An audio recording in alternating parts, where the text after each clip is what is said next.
ഒരു വഴി ഇരുവഴി പല വഴിയൊഴുകും അറിവിൻ നദിയിൽ വിലയിക്കാം. വായനയേകും നീരൊളിയേൽക്കാം അക്ഷരനദി. സാർ ഞങ്ങൾക്ക് വായിക്കാൻ ബുക്ക് വേണം. ഓ, നിങ്ങൾ വന്നോ? നിങ്ങളെപ്പോലെയുള്ള പഴയ കുട്ടികൾ പുസ്തകം തേടി വരുന്നത് എനിക്ക് വളരെ സന്തോഷമുള്ള കാര്യമാണ്. ഇന്ന് ആരും തന്നെ വരാറില്ല. സുന്ദരികളെ സുന്ദരന്മാരെ കുറിച്ചുള്ളതാണ്.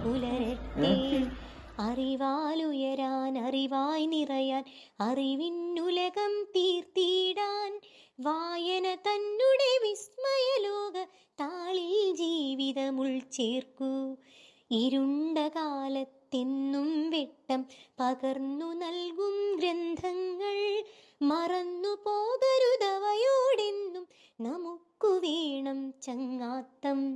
വായന തന്നുടെ സ്വർഗം നമ്മെ മാടി വിളിക്കുകയാണെന്നും അതിൻ്റെ ആനന്ദത്തിൽ സർവം മറന്നു മുഴുകാമെന്നാളും.